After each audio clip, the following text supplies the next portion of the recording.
न फेंक दिए, इतना न फेंक दिए कि जनता लपेटते लपेटते मर गया। मोदी जी फेंक दिए, इतना फेंके, इतना झूठ बोले कि वीडियो वायरल इतना हो गया है ना, आपको शर्म आएगा वीडियो देख के। कहीं प्रधानमंत्री कहीं ऐसा बात बोलता है? जैसे बोले कि उद्घाटन किए वो जो अंडरग्राउंड मेट्रो बनी, बोले मैं जब बच्चा था तो मैं मेट्रो देखने आया था। मेट्रो 85 में शुरू हुआ, जन्म हुआ उनका 50 में, 1950 में। 35 साल की उम्र में बच्चे थे तो 70 साल की उम्र नौकरी को। उनके अभी कोई भी बात, यदि कटिहार आ जाए, कटिहार से मेरा पुराना रिश्ता है मित्रों। जब मैं भीख मांगने कटिहार आया था, कटिहार स्टेशन उतरा था, उस समय कुछ नहीं था। वो 45 साल तक भीख मांगे, कभी 35 साल तक भीख मांगे। माने जनता उनके झूठ से उब गया है। हमारे यहाँ ऐसा ही होता है। मोदी से जब से तरक्की हो रही है ना। अरे मोदी बहुत हरामी चोर है, हरामी मोदी। हाँ। क्यों नहीं बोले मोदी को, क्यों नहीं बोलेंगे? प्रधानमंत्री है। अरे होगा, अपने घर का प्रधानमंत्री होगा, हराम ज्यादा न तो दुनिया भर की महंगाई करके डाल दी। मोदी जी महिला को सशक्त बनाए हैं। मोदी पहले मोदी अपनी लुगाई को तो लेके आ जाए, पहले तो छोड़ रखा उनने। हाँ गजब बेइज्जती है। मोदी करते हैं जहाँ देखे चिमटा बारात, वहीं बिताई सारी रात। मोदी जी को झूठ बोलने का PhD करवा दिया किसी ने। स्टेज पे चढ़ते तब क्या बोलते हैं मालूम है? कांग्रेसी ने मुझे 90 को गाली दिया। चुन चुन के बदले लेंगे हम। हर दिन 2-4 झूठ रहता है, बताइए हम कितना गिला। आप मोदी नहीं मदारी है, देश का दूसरा बीमारी है, ये कैंसर से भी घातक बीमारी है। मोदी जी सिर्फ जुमलेबाजी करते हैं, आज तक उसका एक धरातल पे काम नहीं दिखाई दे रहा है। कभी नहीं जीतेगा। अब 100 से 150 सीट आएगा बीजेपी का। कि आप देश में 10 सालों में क्या किया? क्या शिक्षा पर बात नहीं कर पा रहे हैं? क्या स्वास्थ्य पर बात नहीं कर पा रहे? प्रधानमंत्री भी आजकल उल्टा सीधा बोलते हैं, बोले मंगलसूत्र छीन लेगा। जो आदमी, मैं सनातन धर्म का हूँ और मैंने अपनी पत्नी को मंगलसूत्र 7 फेरे लेके पहराया, मरते दम तक उसका साथ निभाऊंगा। ये सनातन में पंडित जो पूजा करवाते हैं, शादी करवाते हैं, वो बोलता है जो व्यक्ति मंगलसूत्र पहरा के अपने पत्नी को छोड़ दिया वो मंगलसूत्र पे ज्ञान ना दे। ठीक है, मंगलसूत्र पे ज्ञान ना दे। अरे बाप रे, ये तो धोती खोल रहा है। मनोज तिवारी अभी बोले जो हम इंडिया गठबंधन, मनोज तिवारी तो असली सनातनी है ही नहीं। अगर सनातनी होते तो बीबी बियर पी के क्षमा चमना चाहिए ये गाते। क्या बात कर रहे हैं?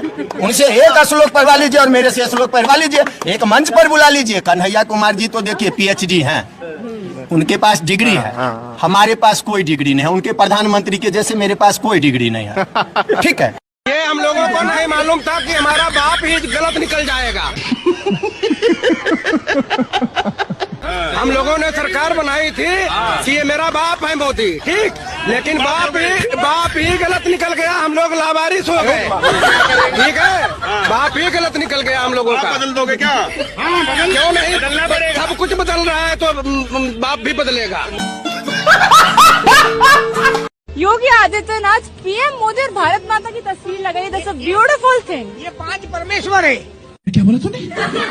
5 परमेश्वर है, ये 3 है, ब्रह्मा विष्णु महेश है। तो इन्होंने ब्रह्मा विष्णु महेश, इसमें ब्रह्मा कौन है, विष्णु कौन है, महेश कौन है? मोदी जी सिद्ध पुरुष है, योगी जी तपस्वी पुरुष है, ये अमित शाह विष्णु भगवान है।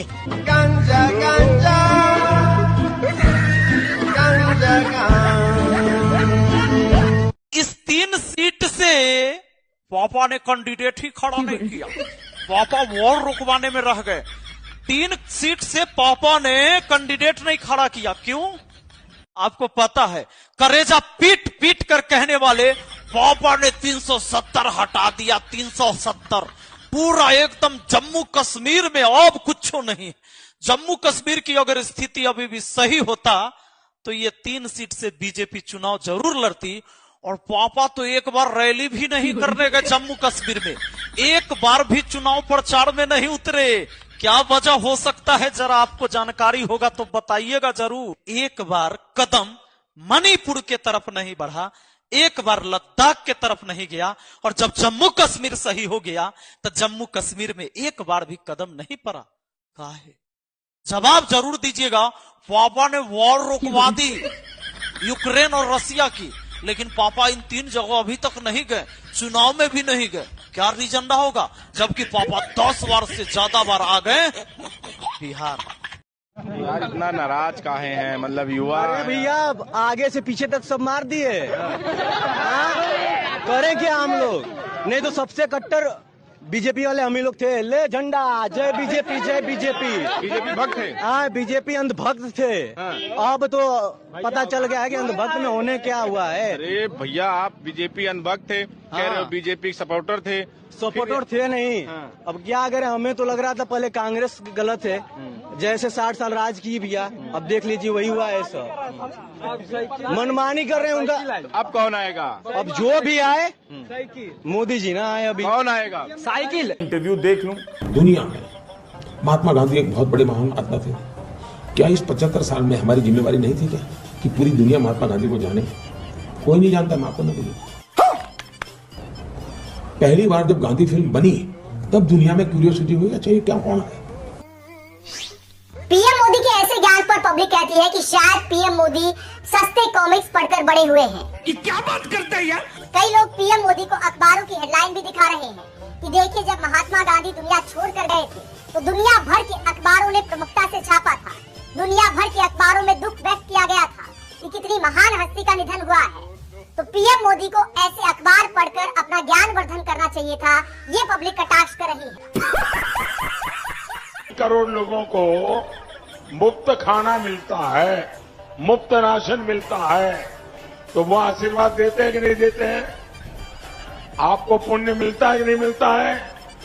लेकिन अगर आपने वोट नहीं दिया होगा तो वो पुण्य आपके खाते में जमा होगा। क्या भयंकर मैनिपुलेटर आदमी है, क्या मैनिपुलेट कर लेते हैं क्राउड को यार। ये बढ़िया था गुरु। किसको बांटेंगे? मैं जिस दिन हिंदू मुसलमान करूंगा ना, जिनके ज्यादा बच्चे हैं उनको बांटेंगे, और मैं हिंदू मुसलमान नहीं। कांग्रेस के घोषणा पत्र में पूरी तरह न हम इस्लाम के विरोधी हैं, न हम मुसलमान के विरोधी।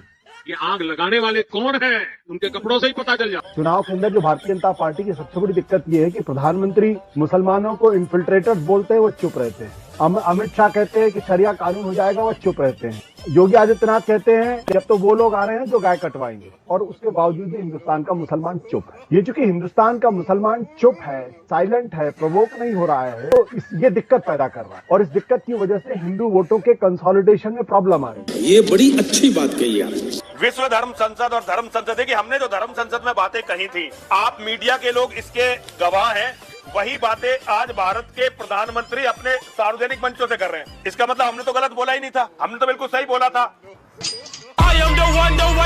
कंगना रनावत से रिपोर्टर ये पूछता है कि अगर आप एमपी बन गए तो आपके मिजाज में मंडी को लेकर के क्या प्रोजेक्ट्स हैं? प्रोजेक्ट्स तो मेरे बहुत सारे अभी है, क्योंकि आप जानते हैं कि इमरजेंसी आने को है मेरी फिल्म, और एक मैं माधवन जी के साथ एक फिल्म शूट करके अभी उसको छोड़ के आई हूँ, जो कि मुझे रिज्यूम करनी है। अरे बोलना कुछ तो बोल। उसके अलावा जो है मैंने जो 3-4 फिल्म्स हैं मेरी। ऋतिक रोशन ने बयान दिया है कहते हुए कि वोटर्स को चाहिए कि वो अपने कैंडिडेट को स्टडी करें वोट देने से पहले।